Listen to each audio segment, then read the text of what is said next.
Hello everyone, this is Mukesh. तो देखो, आज अपने डिस्कस करने वाले हैं यहाँ पे Bragg's law in reciprocal lattice. ठीक है, अपने ब्रैग्स लॉ डिस्कस किया था, एक्सरे डिफ्रैक्शन हमने डिस्कस किया था लास्ट क्लास में, एक्सआरडी पैटर्न हमने डिस्कस किया था। डायरेक्ट लैटिस में दो हमारे पास में पैरेलल प्लेन है, हमने कहा था वो स्लिट की तरह बिहेव कर रहे हैं और एक्सरे वहाँ से डिफ्रैक्ट हो सकती है एक स्लिट से, और जो क्रिस्टल है हमारे पास में एक स्लिट की तरह बिहेव कर रहा है, ये हमने डिस्कस किया था। तो इसको अपने देखो, अब हमें पता है, हमने ये भी डिस्कस कर लिया भाई, जो हमारे पास में डायरेक्ट लैटिस है, कोई भी डायरेक्ट लैटिस है हमारे पास में, उस डायरेक्ट लैटिस के कोरस्पॉन्डिंग हमारे पास में क्या होगा, एक रेसिप्रोकल लैटिस होगा। ठीक है, एक रेसिप्रोकल लैटिस होगा। इस रेसिप्रोकल लैटिस, देखो, यदि हमारे पास में एक्सआर जो एक्सरे डिफ्रैक्शन है वो डायरेक्ट, जो रेसिप्रोकल लैटिस है एक्चुअल में एक ट्रांसफॉर्मेशन ही तो है। डायरेक्ट लैटिस से रेसिप्रोकल लैटिस में एक ट्रांसफॉर्मेशन है। वो ट्रांसफॉर्मेशन कैसी है हमें पता है। हमारे पास में कुछ रेसिप्रोकल लैटिस वेक्टर होंगे जिनको अपने डायरेक्ट लैटिस वेक्टर की टर्म में रिप्रेजेंट कर रहे हैं। तो मतलब हम कह सकते हैं ट्रांसफॉर्मेशन, और कैसी ट्रांसफॉर्मेशन है, फोरियर ट्रांसफॉर्मेशन है।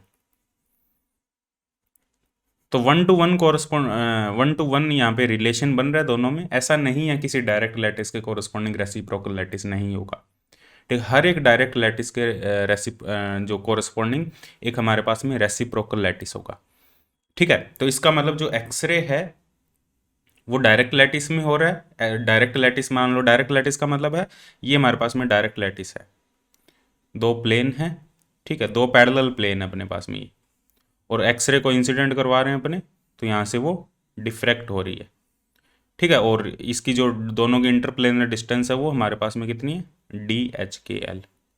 ठीक है, इस डी एच के एल के कॉरस्पॉन्डिंग हमारे पास में रेसिप्रोकल लैटिस वेक्टर होगा, वो अपने फाइंड कर सकते हैं। जो रेसिप्रोकल लैटिस वेक्टर होगा वो वन इनवर्सली प्रोपोर्शनल होगा डी एच के एल के। ये हमने डिस्कस किया है। ठीक है, तो इसके कॉरस्पॉन्डिंग अपने ये जो डायरेक्ट लैटिस है इसके कॉरस्पॉन्डिंग अपने रेसिप्रोकल लैटिस होगा, और वो जो रेसिप्रोकल लैटिस होगा उसमें से भी एक्सरे डिफ्रैक्ट होगी। तो हमने जो ब्रैग्स कंडीशन हमने कैलकुलेट की थी डायरेक्ट लैटिस के अंदर, डायरेक्ट लैटिस के अंदर हमने ब्रैग्स कंडीशन क्या कैलकुलेट की थी, जो हमारे पास में जो एक्सरे डिफ्रैक्शन पैटर्न हमें मिल रहा था, और मैक्सिमा कहाँ मिलेगा हमें, मिनिमा कहाँ मिलेगा, उसके लिए हमने एक कंडीशन कैलकुलेट की थी। वो कंडीशन क्या थी, 2d sine theta equal to n lambda. N क्या रिप्रेजेंट करता है, एन रिप्रेजेंट करता है ऑर्डर को, रिप्रेजेंट करता है डिफ्रैक्शन ऑर्डर को। मैक्सिमा कौन सा मैक्सिमा हमें मिल रहा है, first order maxima, second order maxima, third order maxima, इसको ये रिप्रेजेंट करता है। ठीक है, तो यहाँ पे अब देखो, same condition 2d sine theta equal to n lambda को हमें रेसिप्रोकल लैटिस के अंदर भी इस कंडीशन को प्रूफ करना। और रेसिप्रोकल लैटिस के अंदर ये कंडीशन हमारे पास में जो ब्रैग्स कंडीशन है वो क्या होगी, जिस टाइप से हमारे पास में, देखो यहाँ पे हमारे पास में डायरेक्ट लैटिस में एक ट्रांसलेशन वेक्टर होता है टी, उसी टाइप से हमारे पास में रेसिप्रोकल जो लैटिस है उसमें भी एक ट्रांसलेशन वेक्टर होता है जिसको अपने जी से रिप्रेजेंट कर देते हैं। और जी होता है हमारे पास में h a vector, k b vector and l c vector. और जो एच के एल है वो इंटीजर को यहाँ पे रिप्रेजेंट करते हैं। ठीक है, ये हमारे पास में इंटीजर हो सकते हैं, इनकी वैल्यू +-1 +-2 +-3, जीरो भी हो सकती है इसकी वैल्यू, ये इंटीजर को रिप्रेजेंट करते हैं। ठीक है, हमें जैसे पता है, देखो डायरेक्ट लैटिस वेक्टर जो एक्सरे डिफ्रैक्शन की, ये हमारे पास में रेसिप्रोकल लैटिस है। एक्सरे डिफ्रैक्शन की अपने बात करें, एक्सरे डिफ्रैक्शन में हमें पता था जो डायरेक्ट लैटिस है हमारे पास में, डायरेक्ट लैटिस मतलब यहाँ पे हमारे पास में दो पैरेलल प्लेन थे। ठीक है, एक्सरे डिफ्रैक्शन जो हमने डिस्कस किया था, ये इन दोनों प्लेन के बीच की जो डिस्टेंस थी वो थी डी एच के एल। और डी एच के एल हमें पता है, यदि सिंपल क्यूबिक की बात करें, डी एच के एल होता है हमारे पास में एच स्क्वायर प्लस के स्क्वायर प्लस एल स्क्वायर। तो एच के एल मिलर इंडिसेस को रिप्रेजेंट करता है, प्लेन की ओरिएंटेशन को प्लेन की ओरिएंटेशन को रिप्रेजेंट करता है। और एच के एल किस पे डिपेंड करता है, लैटिस पैरामीटर पे। और जो एच के और एल है वो किस पे डिपेंड करता है, लैटिस पैरामीटर और इंटरसेप्ट पे डिपेंड करता है। ये हमें पता है शुरू से। ठीक है, इंटरसेप्ट पे और लैटिस पैरामीटर पे एच के एल की वैल्यू डिपेंड करती है। और जो रेसिप्रोकल लैटिस वेक्टर है हमारा, रेसिप्रोकल लैटिस वेक्टर है, जो रेसिप्रोकल लैटिस वेक्टर होगा वो किस पे डिपेंड करेगा, वो डिपेंड करता है इसके इन्वर्सली प्रोपोर्शनल होता है किसी पर्टिकुलर डायरेक्शन में। हमारे पास में जो रेसिप्रोकल लैटिस वेक्टर हो तो कुछ कॉन्स्टेंट होते हैं मल्टीप्लाई में, लेकिन इसके इन्वर्सली प्रोपोर्शनल होता है डी एच के एल के। ठीक है, तो मतलब ये किसी पर्टिकुलर डायरेक्शन में दो प्लेन के बीच की जो डिस्टेंस है इसके कोरोस्पॉन्डिंग एक रेसिप्रोकल लैटिस वेक्टर होगा हमारे पास में, और उसकी डायरेक्शन इन दोनों प्लेन के परपेंडिकुलर होगी। तो मतलब अलग अलग रेसिप जो हमारा डायरेक्ट लैटिस है उसमें अलग अलग डी एच के एल हो सकते हैं, अलग अलग डायरेक्शन में प्लेन हो सकते हैं। एक पर्टिकुलर एक्स वाई प्लेन भी हो सकता है, वाई जेड प्लेन भी हो सकता है, जेड एक्स प्लेन भी हो सकता है, तीन चार हमारे पास में कोई भी प्लेन तुम ड्रॉ कर सकते हो, एक्स वाई जेड एक्स, ये भी नहीं, तुम बहुत बहुत अलग अलग टाइप के प्लेन ड्रॉ कर सकते हो। और दो प्लेन के पैरेलल जो डिस्टेंस होगी बीच की, उसका इन्वर्स होगा हमारे पास में रेसिप्रोकल लैटिस। ठीक है, तो ये रेसिप्रोकल लैटिस है हमारे पास में। और इसमें जो डी एच के एल होगा वो किस पे डिपेंड करता है, एच के एल पे। तो जो रेसिप्रोकल लैटिस होगा वो भी किस पे डिपेंड करेगा, एच के एल पे। ठीक है, तो ये यहाँ पे ये इंटरप्लेनर डिस्टेंस है और यहाँ पे ये रेसिप्रोकल लैटिस वेक्टर है। वो इंटरप्लेनर डिस्टेंस है, दो प्लेन के बीच की डिस्टेंस, मतलब एच के एल वहाँ प्लेन की ओरिएंटेशन को रिप्रेजेंट करेगा, और यहाँ एच के एल रेसिप्रोकल लैटिस वेक्टर में जो एच के एल होगा वो किसको रिप्रेजेंट करेगा, यहाँ एच के एल रिप्रेजेंट करेगा वेक्टर को। वेक्टर को कह सकते हैं या हम कह सकते हैं यहाँ एच के एल रिप्रेजेंट करता है पोजीशन को। ठीक है, कुछ पॉइंट्स होंगे, कुछ वेक्टर होंगे, एक रेफरेंस पॉइंट होगा और एक हमारे पास में एक ऐसा पॉइंट होगा जिसकी पोजीशन एच के एल होगी, तो वो हम रेसिप्रोकल लैटिस वेक्टर है वो ड्रॉ कर सकते हैं। ठीक है, उस टाइप से।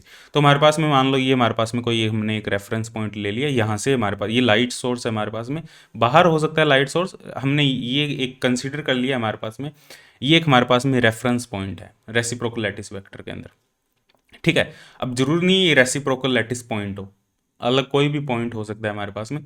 यहाँ से हमारे पास में लेट्स से जो वेव है अपने इंसिडेंट करवा रहे हैं, वेव इंसिडेंट करवा रहे हैं, वेव इंसिडेंट हो रही है, मान लो इस पॉइंट पे वेव इंसिडेंट हो रही है, और जो वेव है जो लाइट है उसकी जो वेव लेंथ है हमारे पास में वो है लैम्डा। तो इसके लिए जो वेव वेक्टर होगा, जो इंसिडेंट वेव वेक्टर होगा हमारे पास में वो होगा 2π/λ। इसको अपने क्या देते हैं, के वेक्टर। और ये रेसिप्रोकल लैटिस वेक्टर है, ये जो है ये क्योंकि लैम्डा क्या है यहाँ पे, लैम्डा यहाँ पे हमारे पास में हम ये कह सकते हैं लैम्डा दो प्लेन के बीच, देखो समझने की कोशिश करो इसको थोड़ा सा।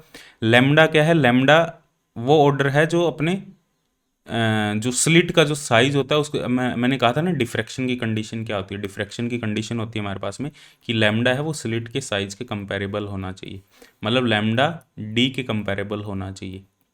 तो इसका जो रेसिप्रोकल होगा वो क्या होगा, 1/λ या 1/DHKL, और इसको 2π से अपने मल्टीप्लाई कर देते हैं तो 2π/λ, मतलब के स्पेस होगा। ये जो डायरेक्ट लैटिस होगा वो हमारे पास में सिंपल स्पेस होगा एक्स वाई जेड, और ये होगा मोमेंटम स्पेस, ये पोजीशन स्पेस होगा डायरेक्ट लैटिस, और ये हमारे पास में मोमेंटम स्पेस होगा। बात समझ में आ रही है? ठीक है, तो ये 2π/λ। अब यहाँ से अपने क्या करेंगे, इस वेक्टर को अपने रोटेट कर देंगे। ठीक है, यहाँ से ये ओ पॉइंट है, लेट्स से ये ए पॉइंट है, इसका हमें अपने इस लेंथ का ये जो रेसिप्रोकल लैटिस वेक्टर है इसका अपने एक सर्कल ड्रॉ कर देंगे इस टाइप से।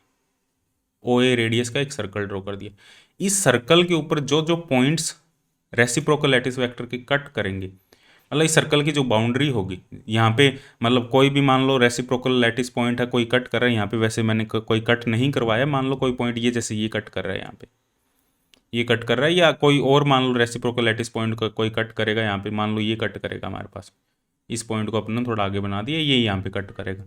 जो भी रेसिप्रोकल लैटिस पॉइंट इस सर्कल को कट करेंगे, ठीक है, वो सभी ब्रैग्स कंडीशन को सेटिस्फाई करेंगे, ब्रैग्स लॉ को सेटिस्फाई करेंगे। ठीक है, इस सर्कल के ऊपर जो जो पॉइंट्स होंगे, क्यों, क्योंकि ये जो वेक्टर है और वो जो वेक्टर होगा, ठीक है, वो आपस में लीनियरली डिपेंडेंट वेक्टर होंगे।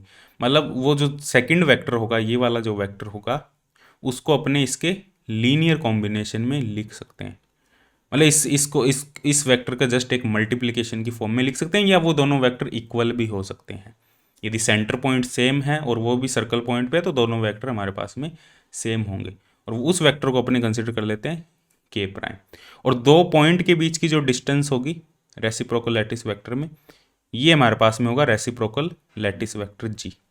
दो पॉइंट के बीच की डिस्टेंस, इसको अपने जी से रिप्रेजेंट कर देते हैं, ट्रांसलेशन वेक्टर से भी अपने इसको रिप्रेजेंट कर देते हैं। तो ये होगी हमारे पास में कंडीशन।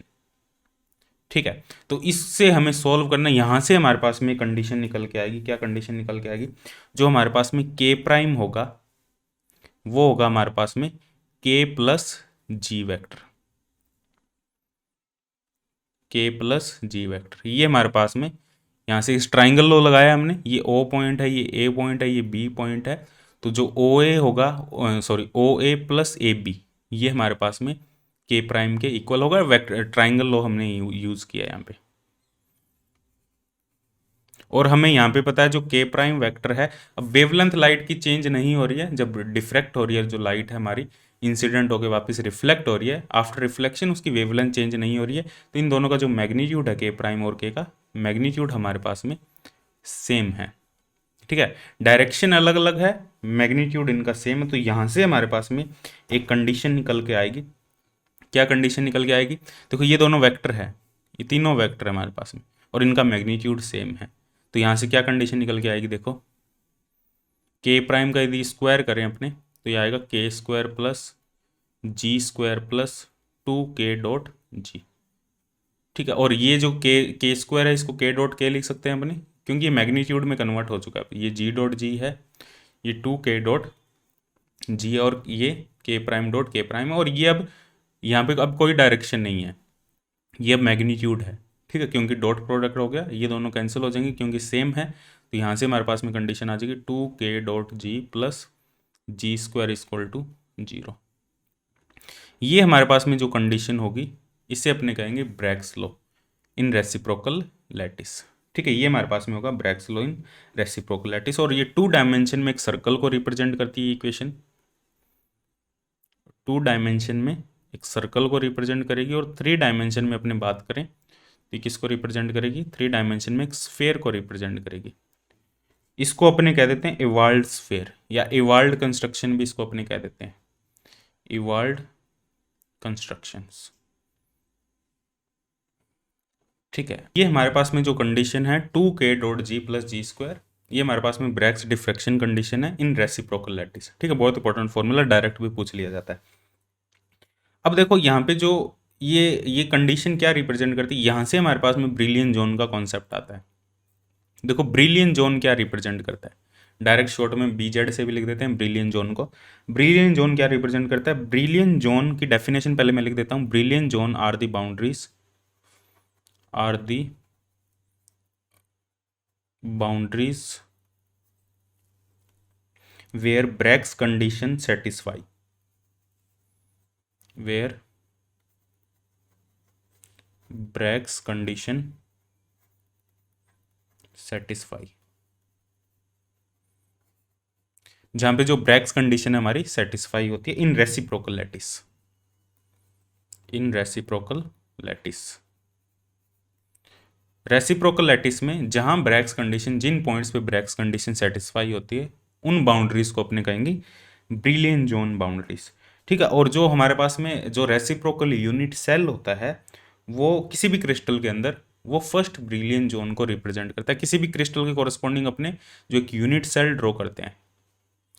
जो रेसिप्रोकल यूनिट सेल होता है किसी भी डायरेक्ट लैटिस के corresponding, reciprocal unit cell, reciprocal unit cell जो होता है वो किसको रिप्रेजेंट करता है? वो फर्स्ट ब्रिलियन जोन को रिप्रेजेंट करता है। ब्रिलियन जोन भी हमारे पास में अलग अलग हो सकते हैं, first Brillouin zone, second brilliant zone, third brilliant zone, क्योंकि क्योंकि हम जो वो ब्रिलियन जोन किस पे डिपेंड करेगा? वो डिपेंड करेगा हमारा जो इंसिडेंट लैटिस वेक्टर है वो क्या है, उसकी वैल्यू क्या है, उसके कॉरस्पॉन्डिंग अपने एक बाउंड्री ड्रॉ करेंगे।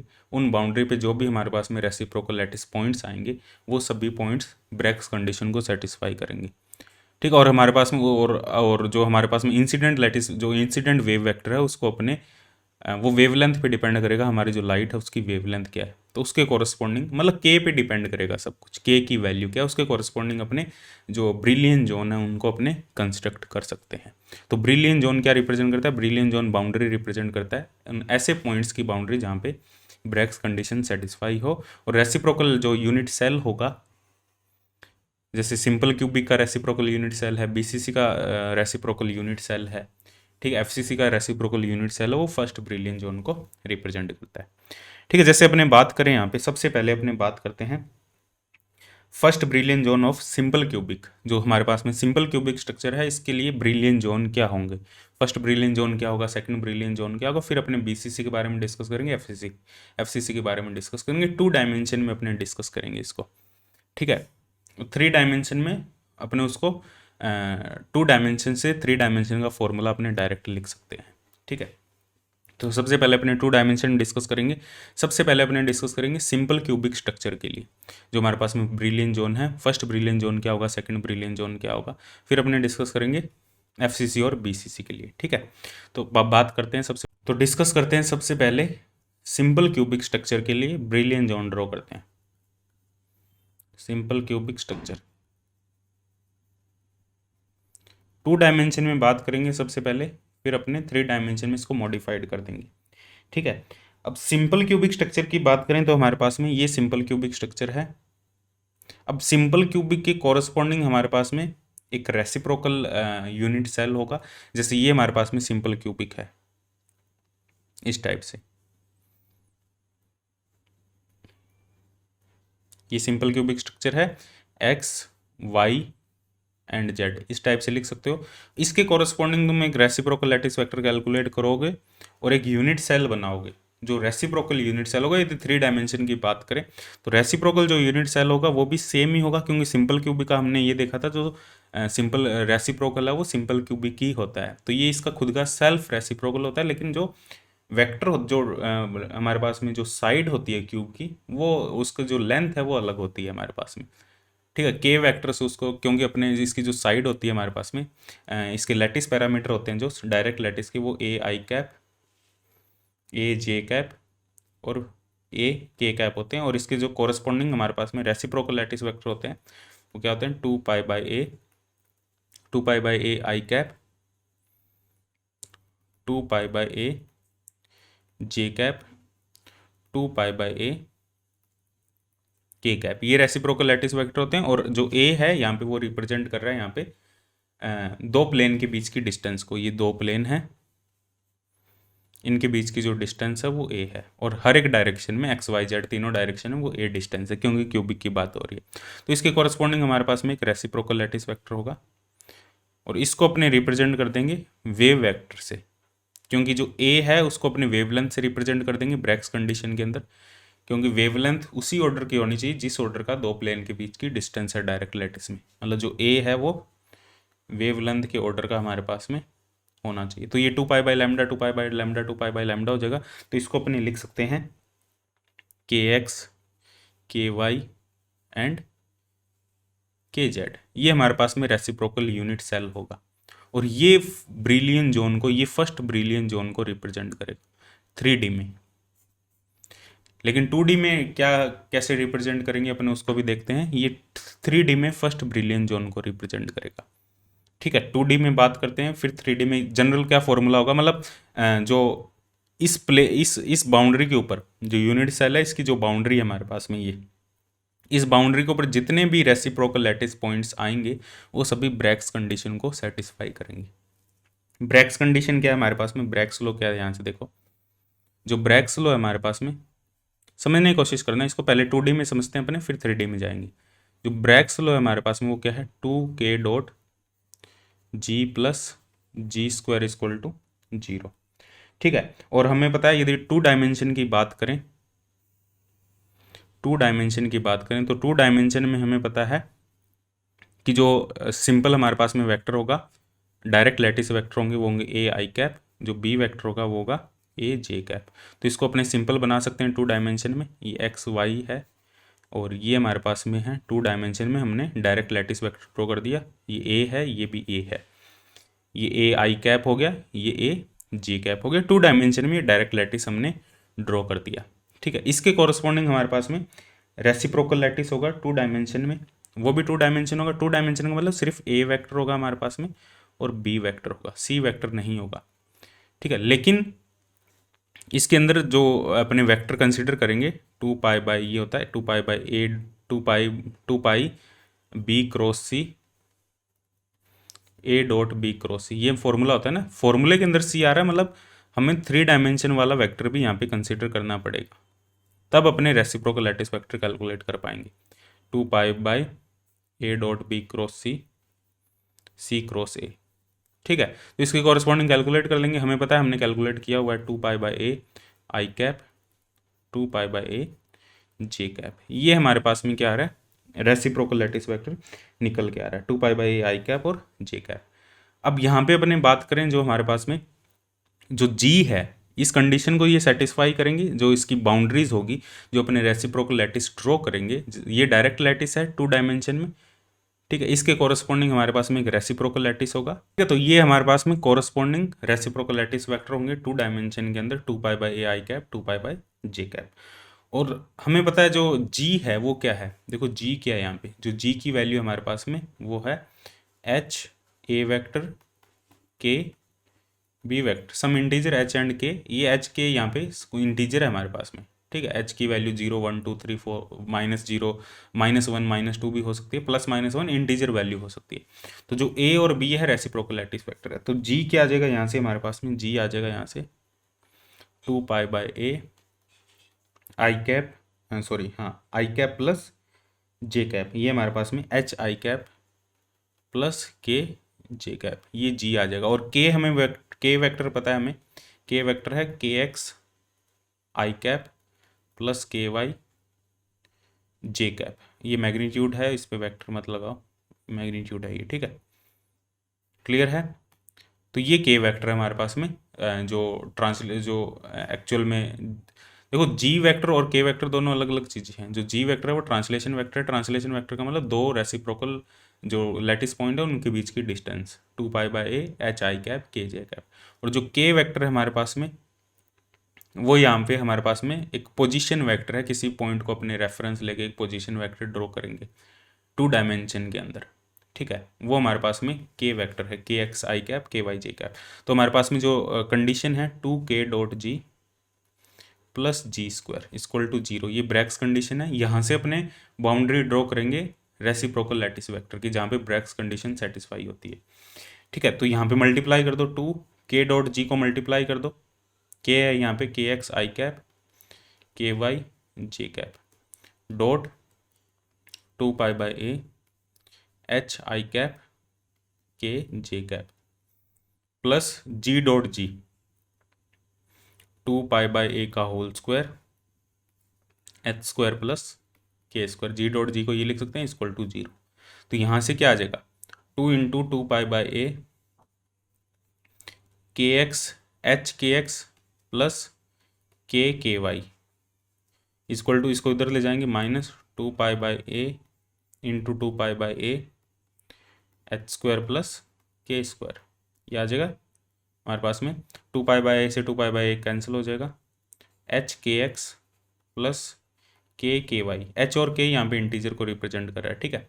2 से 2 कैंसिल कर दो, -π/a h² प्लस k², ये हमारे पास में कंडीशन आएगी बाउंड्री की, ठीक है। kx और ky अपने जो हमने जो रेसिप्रोकल लैटिस वेक्टर है उसका जो लैटिस वेक्टर होगा वो kx और ky है, ठीक है। रेसिप्रोकल लैटिस वेक्टर के जो हमारे पास में वेक्टर है ये जो है वो है, ये kx है, ये हमारे पास में ky है, ठीक है। इसको अपने ड्रॉ करेंगे और इस कंडीशन को अपने सेटिस्फाई करेंगे और अपने यहाँ पे ब्रिलियन जोन को डिस्कस करेंगे। तो ये हमारे पास में है ब्रैग्स जो कंडीशन स्क्वायर लैटिस के लिए 2 डायमेंशन में, ठीक है। इसके कॉरस्पॉन्डिंग हमें रेसिप्रोकल लैटिस है, ये रेसिप्रोकल लैटिस की कंडीशन है, ब्रिलियन जोन की कंडीशन है। ऐसी बाउंड्रीज की ये कंडीशन है जिन बाउंड्रीज पे जो रिफ्लेक्शन है, एक्सरे रिफ्लेक्शन है या ब्रैग्स कंडीशन है वो सेटिस्फाई होती है। तो यहाँ से अपने बहुत सारे जोन ड्रॉ कर सकते हैं, first Brillouin zone, second brilliant zone. वो किस पे डिपेंड करेगा, वो डिपेंड करेगा एच और के की वैल्यू पे। जो हमने इंटीजर लिया, मैंने बताया था ना, जो इंटीजर है इंटीजर डिसाइड करेगा कि जोन कौन सा जोन है, फर्स्ट ब्रिलियन जोन है, सेकंड ब्रिलियन जोन है। जो एच और के है यहाँ पे वो रेसिप्रोकल लैटिस वेक्टर की जो लेंथ है उसको रिप्रेजेंट करते हैं। जो रेसिप्रोकल लैटिस वेक्टर है उसकी जो लेंथ होगी वो कितनी होगी, कितनी ज़्यादा होगी, शॉर्टेस्ट लेंथ क्या हो सकती है रेसिप्रोकल लैटिस वेक्टर की, वो इंटीजर डिसाइड करेंगे एच और के, क्योंकि ये रेसिप्रोकल लैटिस वेक्टर है और इसमें जो एच और के है वही डिसाइड करेंगे, ये जो इंटीजर है वही डिसाइड करेंगे जो जी वेक्टर है वो क्या है हमारे पास में। तो उसके अकॉर्डिंग अपने बाउंड्रीज ड्रॉ कर सकते हैं, ठीक है। बात समझ में आई। तो यहाँ से अपने बात करें, सबसे पहला यहाँ पे जो केस होगा नेक्स्ट पेज पे डिस्कस करते हैं। ये हमारे पास में है H K X plus K into K Y equal to -π/a h² plus k²। सबसे पहले यहाँ से अपने को डिस्कस करना है first Brillouin zone. First Brillouin zone की बात करेंगे। फर्स्ट ब्रिलियन जोन कब आएगा? जब एच और के की जो वैल्यू है, इनका जो एच और के की वैल्यू हमें पता क्या हो सकती है, 0 +-1 +-2, ये सभी पॉसिबल वैल्यू एच और के की हो सकती है। लेकिन फर्स्ट ब्रिलियन जोन की बात करें तो फर्स्ट ब्रिलियन जोन में जो हमारे पास में एच और के का जो कॉम्बिनेशन होगा वो क्या होगा, एच की वैल्यू 0 लेंगे, के की वैल्यू +-1 लेंगे, या के की एच की वैल्यू +-1 लेंगे, के की वैल्यू 0 लेंगे। ये हमारे पास में सबसे स्मॉलेस्ट कॉम्बिनेशन हो सकता है, जिसके कॉरेस्पॉन्डिंग जो हमारा रेसिप्रोकल लैटिस वेक्टर है वो शॉर्टेस्ट रेसिप्रोकल लैटिस वेक्टर होगा। दो रेसिप्रोकल लैटिस पॉइंट के बीच की जो डिस्टेंस है वो शॉर्टेस्ट होगी इस कॉम्बिनेशन के लिए। इसके हायर कॉम्बिनेशन बहुत बन सकते हैं। जो नेक्स्ट कॉम्बिनेशन बन सकता है वो एच और के की वैल्यू दोनों +-1 हो सकती है। उससे नेक्स्ट कॉम्बिनेशन बन सकता है एच की वैल्यू 2 हो सकती है, के की वैल्यू 0 हो सकती है। जो सबसे स्मॉलेस्ट कॉम्बिनेशन है वो यही है। तो इसके कॉरस्पॉन्डिंग ये इक्वेशन हमारे पास में क्या बनेगी, इसको हमें लिखना है। सबसे पहले अपने एच की वैल्यू को 0 लेते हैं, के की वैल्यू को +-1 लेते हैं। तो इसके कॉरस्पॉन्डिंग देखो ये इक्वेशन क्या आ जाएगी हमारे पास, ये आ जाएगी +-KY। के की जगह +-1 रख देंगे, +-KY -π/a। एच की वैल्यू 0, के की वैल्यू 1, के स्क्वायर करेंगे -1 है तो भी वो +1 ही हो जाएगा। तो ये यहाँ पे आ जाएगा 0 +1 1। तो KY आ जाएगा हमारे पास में +-π/a। और kx हमारे पास में आर्बिट्री होगा, कोई भी आर्बिट्री क्यों होगा, क्योंकि h 0 है, kx को कुछ भी लिख लो, h की वैल्यू 0 है तो kx कुछ भी हो, कोई फर्क नहीं पड़ने वाला। तो kx को हमने कह दिया आर्बिट्री, और जो ky होगा वो होगा +-a। kx और ky क्या रिप्रेजेंट करते हैं, kx और ky रिप्रेजेंट करते हैं जो रेसिप्रोकल लैटिस वेक्टर है उनका मैग्नीट्यूड। ठीक है, उनकी वो जो रेसिप्रोकल लैटिस वेक्टर एक्चुअल में हमने कह सकते हैं ये रेसिप्रोकल लैटिस वेक्टर को ही रिप्रेजेंट करता है। ठीक है, एक पर्टिकुलर डायरेक्शन में यदि ओरिजिन से अपने बात करें तो रेसिप्रोकल लैटिस वेक्टर क्या होगा, एक्स डायरेक्शन में, वाई डायरेक्शन में, वो के एक्स है और के वाई है हमारे पास में। ठीक है, जैसे ये हमारे पास में है, 2 डायमेंशन में बात करें तो ये हमारे पास में के एक्स होगा, ये हमारे पास में के वाई होगा, और 3 डायमेंशन में के जेड आ जाएगा। जो मतलब जो हम कह सकते हैं जो जैसे डायरेक्ट लैटिस वेक्टर में लैटिस पैरामीटर होते हैं ए बी सी, वैसे ही रेसिप्रोकल लैटिस वेक्टर में हमारे पास में के एक्स के वाई एंड के जेड होगा। मोमेंटम स्पेस कह देते हैं इसको। उसमें वो पोजीशन स्पेस होता है एक्स वाई डायरेक्ट लैटिस में, यहाँ मोमेंटम स्पेस होगा। क्लियर है? तो के वाई होगा +-a, के एक्स होगा आर्बिट्री। सेकंड केस की बात करें, इस केस की बात करें अपने, तो इसमें के एक्स आ जाएगा हमारे पास में +-π/a, और जो के वाई आ जाएगा वो होगा हमारे पास में आर्बिट्री। तो ये हमारे पास में फर्स्ट ब्रिलियन जोन की बाउंड्री होगी। इसको ड्रॉ कैसे करें, ये हमारे पास में जैसे यहाँ ड्रॉ कर देता हूँ मैं, ये के एक्स होगा, ये के वाई होगा। इसको कैसे ड्रॉ करें, जब के एक्स आर्बिट्री है, फर्स्ट कंडीशन के वाई की वैल्यू +-a है, +-π/a। ये हम दो प्लेन ड्रॉ कर देते हैं, ये हमारे पास में है, ये +π/a है, ये -π/a है, और के एक्स की वैल्यू कुछ भी हो सकती है, आर्बिट्री वैल्यू हो सकती है। ठीक है, और जब अपने बात करें नेक्स्ट केस की, नेक्स्ट केस क्या है हमारे पास में, के एक्स की वैल्यू +-π/a है, ये के एक्स की वैल्यू +-π/a है, ये π/a है, और ये भी हमारे पास में -π/a है, और के वाई की वैल्यू आर्बिट्री हो सकती है। ठीक है, तो ये हमारे पास में एक जोन बन रहा है ये वाला। यहाँ पे ये रेसिप्रोकल लैटिस पॉइंट्स आ रहे हैं हमारे पास, ये वाले। तो ये जो जोन होगा इसे कहेंगे अपने फर्स्ट ब्रिलियन जोन, ये फर्स्ट ब्रिलियन जोन होगा। ठीक है, इसकी जो बाउंड्री होगी इस जोन की, वो सभी एक्सरे डिफ्रैक्शन को, मतलब इस बाउंड्री के ऊपर जो भी रेसिप्रोकल लैटिस पॉइंट्स आएंगे ये सभी रेसिप्रोकल लैटिस पॉइंट्स है। ये जो रेसिप्रोकल लैटिस पॉइंट्स होंगे ये किसको रिप्रेजेंट करेंगे, ब्रैग्स कंडीशन को सेटिस्फाई करेंगे सभी के सभी। ठीक है, क्लियर है यहाँ तक? ये फर्स्ट ब्रिलियन जोन होगा। अपने बात करें यहाँ पे जो सेकंड ब्रिलियन जोन, ये फर्स्ट ब्रिलियन जोन की हमारे पास में कंडीशन होगी। यदि बात करें सेकंड ब्रिलियन जोन की, समझ में आ रहा है ना? देखो जो फर्स्ट ब्रिलियन जोन है वो भी एक हमारे पास में स्क्वायर होगा। हमारे पास में जो डायरेक्ट लैटिस में भी हमारे पास में एक स्क्वायर था ए, तो इसके कॉरस्पॉन्डिंग जो फर्स्ट ब्रिलियन जोन होगा वो भी हमारे पास में एक स्क्वायर होगा, जिसकी जो साइड है वो 2π/a होगी, -π/a टू π/a। तो इसकी जो टोटल साइड होगी वो कितनी होगी, 2π/a इधर भी और 2π/a इधर भी। इसे कहेंगे अपने फर्स्ट ब्रिलियन जोन। क्लियर है। अब इसमें देखो नेक्स्ट केस क्या हो सकता है, सेकंड ब्रिलियन जोन की अपने बात करें तो सेकंड ब्रिलियन जोन क्या होगा। सेकंड ब्रिलियन जोन के लिए जो एच और के की जो हमारे पास में वैल्यू होगी वो क्या होगी, +-1 +-1। ये एच और के की पॉसिबल वैल्यू होगी। तो यहाँ से अपने ये वैल्यू यहाँ पुट करेंगे इस इक्वेशन में, तो क्या बनेगा, +-kx +-ky equal to -π/a। H और के की वैल्यू 1 है तो 1 + 1, तो ये आ जाएगा -2π/a।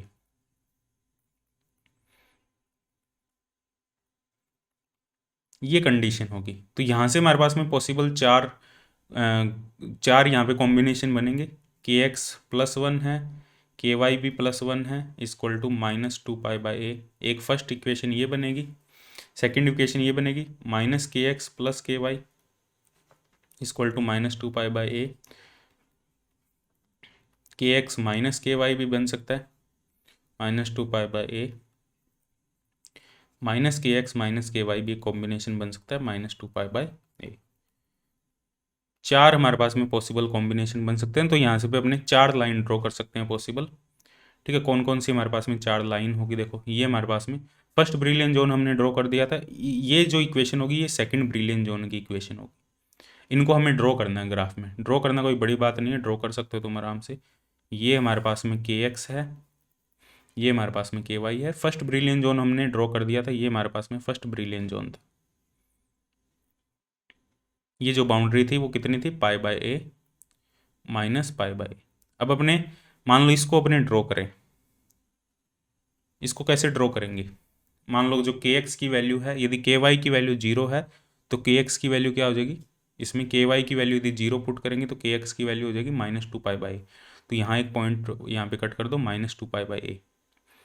ठीक है, और जब ky की वैल्यू 0 है तो kx क्या हो जाएगा, -2π/a। और जब kx 0 है तो ky क्या हो जाएगा, -2π/a। ठीक है, kx 0 है तो ky हो जाएगा हमारे पास में -2π/a।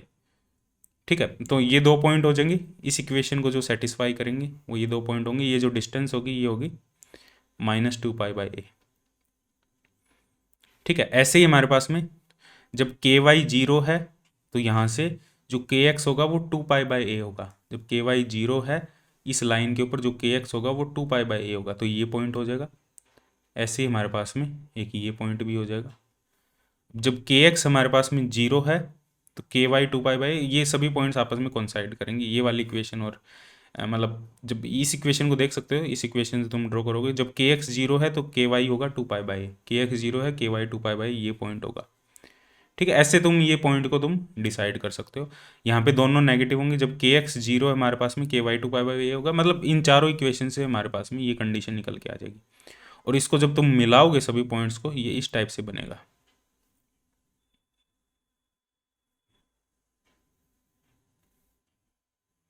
ये चार इक्वेशन को ऐसे ड्रॉ कर सकते हो तुम इस टाइप से।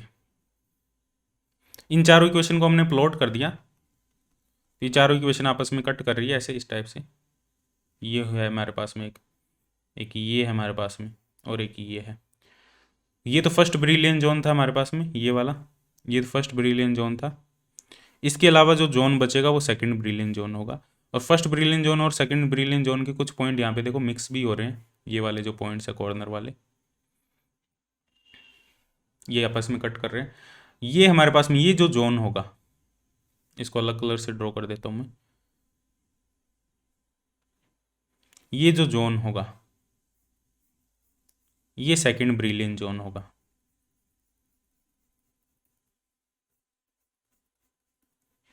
ये वाला, ठीक है, ये सेकंड ब्रिलियन जोन है। इसकी जो साइड है हमारे पास में वो -2π/a से +2π/a, मतलब टोटल 4π/a इसकी। यदि स्क्वायर की टोटल की बात करें, इसके अंदर ही फर्स्ट ब्रिलियन जोन आ रहा है हमारे पास में। लेकिन ये जो सेकंड ब्रिलियन जोन होगा वो सिर्फ ये वाले होंगे। ये जो चार ट्राइंगल होंगे हमारे पास में ऊपर वाले, ये जो इस ट्राइंगल की जो विड्थ होगी, जो लेंथ होगी वो π/a होगी। जो हाइट होगी इस ट्राइंगल की वो π/a होगी। सभी ट्राइंगल की जो हाइट होगी वो π/a होगी, क्योंकि टोटल डिस्टेंस 2π/a है। पाई बाय ए यहाँ तक कवर हो गया और पाई बाय ए आगे कवर होगा, तो इसकी जो हाइट होगी वो पाई बाय ए होगी और इसकी जो बेस होगा वो भी पाई बाय ए होगा। तो एक इस टाइप से हमारे पास में ये एक ट्राइंगल होगा, पाई बाय ए और पाई बाय ए। इसका जो एरिया होगा वो क्या होगा, एरिया ऑफ दिस ट्राइंगल होगा half into base into height. तो ये होगा हमारे पास में पाई बाय 2a²। ये एक ट्राइंगल का एरिया होगा। तो टोटल एरिया की बात करें अपने सेकंड ब्रिलियन जोन का, total area of second brilliant zone. तो सेकंड ब्रिलियन जोन का जो टोटल एरिया होगा हमारे पास में वो क्या होगा, कितने कितने ट्राइंगल है, 1 2 3 4 5 6 7 8, 8 ट्राइंगल है, 8 इंटू पाई बाय 2a²। तो 4 पाई बाय a², ये टोटल हमारे पास में एरिया होगा सेकंड ब्रिलियन जोन का। और फर्स्ट ब्रिलियन जोन का एरिया देखें तो इसका एरिया हमें कैलकुलेट करना है, ये वाला। ये एरिया कितना है, इसकी साइड है 2 पाई बाय a, तो इसका जो एरिया होगा यहाँ पे लिख देता हूँ, area of first Brillouin zone. First Brillouin zone का जो एरिया होगा वो होगा 2 पाई बाय a का होल स्क्वायर, या अपने लिख सकते हैं 4 पाई² बाय a²। यहाँ पे भी हमारे पास में पाई² आएगा। तो एरिया दोनों का सेम होगा, फर्स्ट ब्रिलियन जोन का एरिया सेकंड ब्रिलियन जोन का एरिया सेम होगा। ऐसे ही अपने थर्ड ब्रिलियन जोन भी यहाँ पे ड्रॉ कर सकते हैं। थर्ड ब्रिलियन जोन कैसे ड्रॉ करेंगे, देखो थर्ड ब्रिलियन जोन के लिए जो हमारे पास में कंडीशन होगी, क्या कंडीशन होगी, वहां से अपने थर्ड ब्रिलियन जोन ड्रॉ कर सकते हैं। एच और के की वैल्यू होगी थर्ड ब्रिलियन जोन के लिए,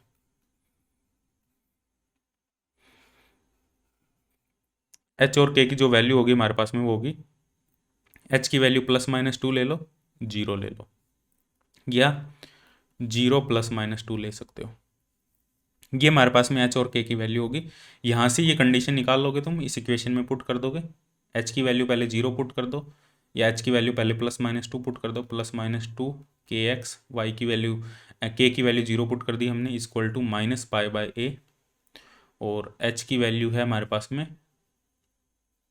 2 और के की वैल्यू है 0, तो ये आ जाएगा हमारे पास में 2 का स्क्वायर 4 -4 पाई बाय a, ये 4 आ जाएगा, तो ये आ जाएगा -4 पाई बाय a। तो यहाँ से लिख सकते हैं कि x equal to +-2 pi by a, ये होगा हमारे पास में। और ऐसे ही हमारे पास में एक कंडीशन और आ जाएगी इस इक्वेशन से, K Y equal to +-2 pi by a, तो इसको भी अपने ड्रॉ कर सकते हैं। थर्ड ब्रिलियन जोन हमारे पास में क्या होगा, जो के एक्स हमारे पास में 2 पाई बाय a है, और जो के वाई हमारे पास में वो आर्बिट्री होगा। के वाई जब 2 पाई बाय a है +- के एक्स आर्बिट्री होगा, और आर्बिट्री अपने को वही लेना जो स्मॉलेस्ट हो, ऐसे नहीं आर्बिट्री की वैल्यू अपने बहुत ज़्यादा ले लेंगे, ठीक है। तो स्मॉलेस्ट पॉसिबल वैल्यू लेनी है हमें आर्बिट्री की। तो यहाँ पे हमारे पास में यदि बात करें थर्ड ब्रिलियन जोन की, तो मैं इसको दोबारा ड्रॉ कर देता हूँ। जैसे ये हमारे पास में ब्रिलियन जोन है, ये के एक्स है हमारे पास में, ये के वाई है हमारे पास में, ये हमारे पास में पाई बाय ए है, -पाई बाय ए है, ये 2 पाई बाय ए है, ये -2 पाई बाय ए है, यहाँ पे भी दोनों तरफ होंगे। तो ये तो हमारे पास में जोन था फर्स्ट ब्रिलियन जोन, ठीक है, इस टाइप से ये फर्स्ट ब्रिलियन जोन था। और इसी टाइप से हमने सेकंड ब्रिलियन जोन को भी डिस्कस कर दिया था, ये सेकंड ब्रिलियन जोन था हमारा। थर्ड ब्रिलियन जोन की बात करें तो थर्ड ब्रिलियन जोन देखो क्या कह रहा है हमें, जो के एक्स की वैल्यू है वो है 2 पाई बाय a, ठीक है, और के वाई आर्बिट्री है। के एक्स 2 पाई बाय a मतलब +2 पाई बाय a और -2 पाई बाय a, यहाँ से एक लाइन ड्रॉ करनी है हमें। लेकिन के वाई की वैल्यू आर्बिट्री है, के वाई का मतलब है के वाई की वैल्यू अपने आर्बिट्री लेनी है, तो आर्बिट्री का मतलब ये नहीं है अपने के वाई की वैल्यू भी 2 पाई बाय a ले लेंगे, के वाई की स्मॉलेस्ट वैल्यू लेंगे अपने। तो जो स्मॉलेस्ट वैल्यू जहाँ पे रेसिप्रोकल पॉइंट्स आ रहे हैं, लैटिस पॉइंट्स आ रहे हैं, वो ये होगी हमारे पास में पाई बाय a। तो ये हमारे पास में इस टाइप से एक लाइन ड्रॉ कर देंगे अपने यहाँ पे, और एक यहाँ पे लाइन ड्रॉ कर देंगे, ठीक है। और 2 पाई बाय ये हमारे पास में डिस्टेंस होगी, ये 2 पाई बाय ए होगी, ये 2 पाई बाय ए होगी। तो ये हमारे पास में जो रीजन होगा इन दोनों के बीच में, ये तो जो फर्स्ट ब्रिलियन जोन और ये सेकंड, ये तो फर्स्ट ब्रिलियन जोन हो गया हमारे पास में, ठीक है, इस टाइप से ये फर्स्ट ब्रिलियन जोन हो गया। और ये वाला हमारे पास में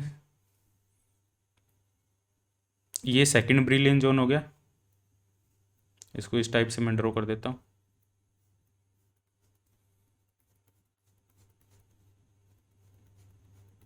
ये सेकंड ब्रिलियन जोन हो गया। और इसके अलावा जो हमारे पास में अब जो बाउंड्री के बीच में आएगा ये वाला जो जोन होगा, इसको अलग कलर से ड्रॉ कर देते हैं। ये जो जोन होगा हमारे पास में, ये वाला जोन और ये वाला जोन होगा, जो ये वाला, ये हमारा थर्ड ब्रिलियन जोन होगा इस टाइप से। और यहाँ पे भी इस टाइप से आएगा। के एक्स की वैल्यू 2π/a है और के वाई की वैल्यू आर्बिट्री है। तो आर्बिट्री में ये नहीं है भाई अपने को 2π/a ही ले लेनी है के वाई की वैल्यू भी, ठीक है। आर्बिट्री में जो स्मॉलेस्ट वैल्यू होगी वो हमें कंसिडर करनी पड़ेगी, जो π/a है हमारे पास। और इसी टाइप से अपने जब ये कंडीशन लिखेंगे, के वाई को 2π/a पुट करेंगे और के एक्स को आर्बिट्री लेना है। ये के वाई 2π/a पुट कर दिया हमने, के एक्स को आर्बिट्री लेंगे तो ये हमारे पास में के एक्स होगा। तो यहाँ पे हमारे पास में ये जोन बनेगा, ये वाला जोन बनेगा हमारे पास में। तो ये जो ग्रीन कलर से मैंने बनाया है ये वाला, ये थर्ड ब्रिलियन जोन होगा। ये वाला जोन, ये ग्रीन कलर वाले सारे थर्ड ब्रिलियन जोन होंगे। तो ये फर्स्ट होगा, ये सेकंड होगा और ये ग्रीन कलर वाला थर्ड ब्रिलियन जोन होगा। अब एरिया इसका क्या होगा हमारे पास में, एरिया की बात करें थर्ड ब्रिलियन जोन का, देखो ये ट्राइंगल और ये ट्राइंगल दोनों सेम ही है। इस ट्राइंगल का एरिया निकाला था हमने, ये सेकंड ब्रिलियन जोन का ट्राइंगल है, इसका एरिया निकाला था, वही एरिया इसका होगा। और ये कितने थे, 1 2 3 4 8 ट्राइंगल थे, तो ये भी 8 है, 1 2 3 4 5 6 7 8। तो इसका एरिया भी सेम होगा 4π² तो तीनों ब्रिलियन जोन के जो एरिया होंगे 2 डायमेंशन में वो सेम होंगे हमारे पास में 4π²। हाँ, बाउंड्री तीनों की अलग अलग होगी। फर्स्ट ब्रिलियन जोन की जो बाउंड्री थी वो ये थी हमारे पास में, ये बाउंड्री थी फर्स्ट ब्रिलियन जोन की। सेकंड ब्रिलियन जोन की जो बाउंड्री थी वो ये थी, रेड कलर में जो बनाई है ये वाली बाउंड्री। और थर्ड ब्रिलियन जोन की जो बाउंड्री थी वो ये थी हमारे पास में। फोर्थ ब्रिलियन जोन की बात करें तो फोर्थ ब्रिलियन जोन में हमारे पास में एच और के की वैल्यू वहाँ पुट कर दो, एच और के की वैल्यू, एच के एक्स के इसमें वैल्यू पुट कर दो फोर्थ ब्रिलियन जोन के लिए। तो हमारे पास में देखो क्या कंडीशन आ जाएगी, फोर्थ ब्रिलियन जोन तो हमारे पास में जो है एच की value +-2, +-kx 2kx +-2ky equal to, और ये हमारे पास में -π/a h² + k²। h की वैल्यू 2, k की वैल्यू 2, 2 का स्क्वायर 4 + 4 8। तो ये आ जाएगा kx +-kx +-ky equal to -8π/a/2। तो ये 4π/a बचेगा हमारे पास में। तो kx + ky है हमारे पास में 4π/a। तो 4π/a तुम यहाँ पे बाउंड्री ड्रॉ करोगे, ठीक है। 4π/a यहाँ पे ये 2π/a था, तो यहाँ से आगे बढ़ाएंगे अपने 4π/a, ठीक है। यहाँ से आगे बढ़ाएंगे 4π/a, यहाँ पे 4π/a, यहाँ पे 4π/a, ठीक है। kx और 4 इक्वेशन बनेगी, 4 लाइन ऐसे ड्रॉ हो जाएगी इस टाइप से हमारे पास में 4π/a, इस टाइप से हमारे पास में लाइन ड्रॉ हो जाएगी।